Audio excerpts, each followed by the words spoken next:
All right, everybody, welcome to Chapter 11, Investing for the Future. Part 1 will be about the basic investing concepts, and Part 2 will be about focusing on making investment choices. So what is investing? Investing, in a sense, is taking money that you have saved in hopes of earning a financial return. The whole purpose of investing is so that you can provide some type of source of income when you're retired. You can start investing at any age, and the longer you invest, the greater amount of money you will earn in the long run. Investing is very important since you will be retiring and you will have no regular income such as a paycheck. Investing is a great way to help beat inflation. The whole purpose and the whole object to investing is to invest in different instruments or different assets, stocks, mutual funds, bonds, that will hopefully increase in value at a rate that's higher than the inflation rate. The inflation rate causes your purchasing power to lower. Since items are costing more money, it will cost more to buy the same item. So hopefully by investing, you make enough money that you can beat inflation. This table right here is showing the different stages of investing. As an initial investor, you have what's known as a put and take account. That's a regular checking account. You put money in, you take money out. It's very safe and it's very liquid, meaning you can convert that money, that asset, that checking account into cash very quickly. Part 2 of the table is the initial investing phase. This is when you are just a beginning investor. You're hoping to invest in fairly safe items in hoping to earn returns that are greater than a savings account, because we all know savings accounts are not paying that high of interest rates as of right now. Level 3 of the investing stage is systematic investing. This is when you're really systematically trying to plan for the future. You're thinking about retirement, you're thinking about growing your investments, and you're hoping to earn a large return. As this little text box says over here, this usually happens when you're in your 30s or 40s. At this point in your life, you're pretty much in a decent, good paying job. You have really kind of settled in on life and how everything works, and you can really start planning for the long run. Strategic investing is the whole concept of diversifying things, meaning having a portfolio that has bonds, stocks, and other types of investment instruments in it. You want it to be balanced so that you can hopefully diversify, and if the value of one asset or investment instrument drops, something else can balance it out and you're not really losing that much money. Speculative investing, as seen down here, is a very high risk level of investing. Not many people ever get to this level because there's a lot of high risk involved with it. As I stated in the previous slide, a portfolio is basically all of your items that you have invested in. So it's what, as the definition says, it's a collection of investment instruments. You might have cash, bonds, gold, stocks. So diversifying these items, if the value of your stocks goes down, hopefully the bonds are helping to level it off.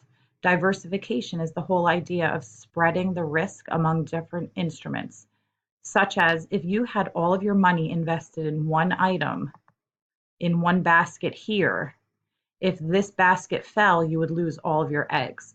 Whereas if you diversify and you have money in one item, in another stock, if one value starts dropping, hopefully the other two can balance it out and you're hedging against that, and hopefully you're not losing all of your money. Investment risk is a very important factor to consider. Obviously, whenever you're investing your money, there is a chance that you will lose money. Obviously, when you invest money, you are hoping to earn a return. All types of investing has some level of risk. There is no such thing as a risk-free investment. It just does not exist. The last bullet point says the greater the risk you are willing to take, the greater the potential return you will make. Potential because, as I just said, it's not guaranteed. So as this little chart is showing, the more risk you're willing to take, you can see the return level is increasing. So at a low level, risk factor would be like a CD or a basic savings account. Very, very low risk. However, it's not really going to pay that much in interest. Whereas when you start moving out and taking on higher risk, you will hopefully earn a higher reward. Different types of risk are faced every single day. There's investment rate risk. This has to do with inflation. Political risk. Different factors with politics will impact stock prices. As the examples here say, taxes, regulations. If a new tax is imposed or a new regulation is imposed, that can impact stocks altogether. Market risk.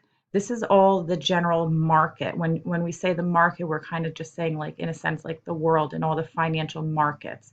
It's caused by the business cycle. So if you think how the business cycle works, during certain times of the year, the whole economy is kind of in a booming sense. Like there's a lot more spending during the holiday season. So a lot of times retail stores will be seeing an increase in their value. Non-market risk has to do with unpredictable events.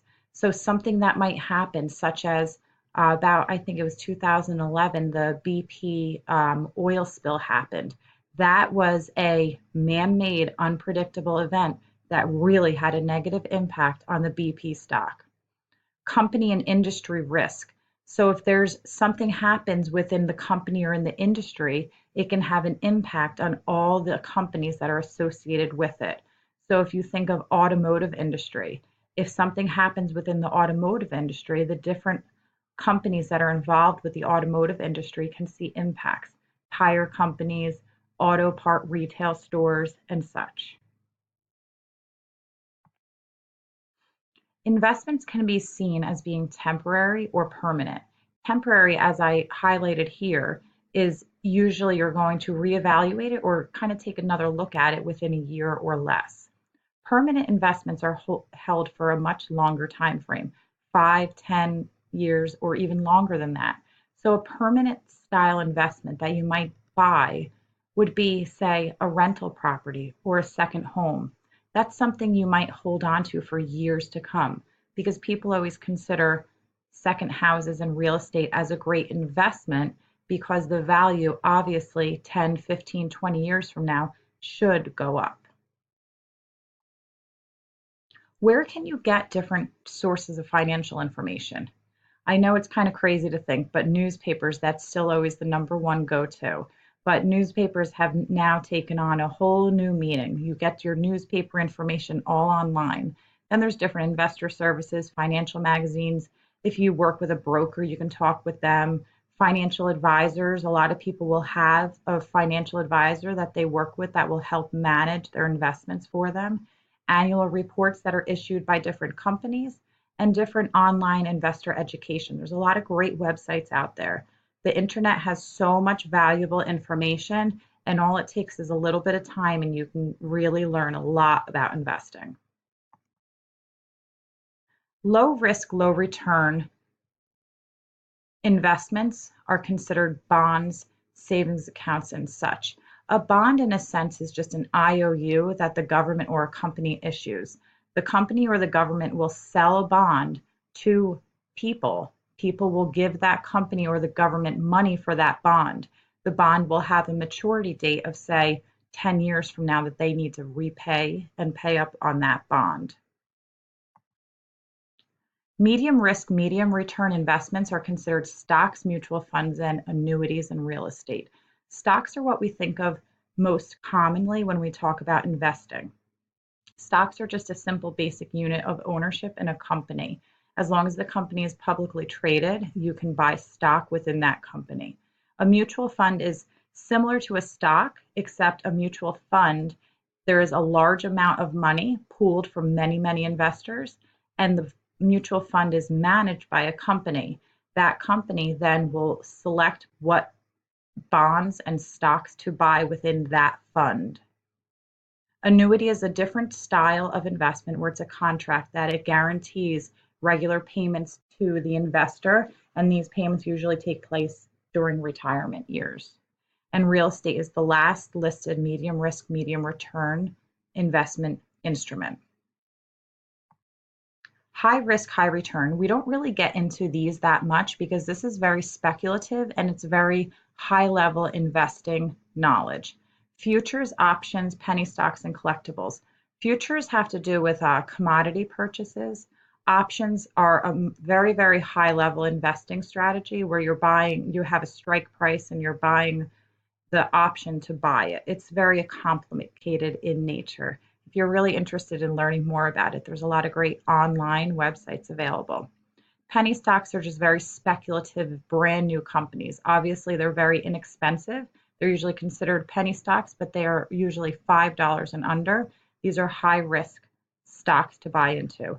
And collectibles are also another high risk item. Collectibles meaning art, stamp collections, baseball cards. It's a high risk investment strategy because there's a limited number of buyers that are willing to buy that item from you. And that's all we have. Make sure you read up on the rest of Chapter 11, Investing.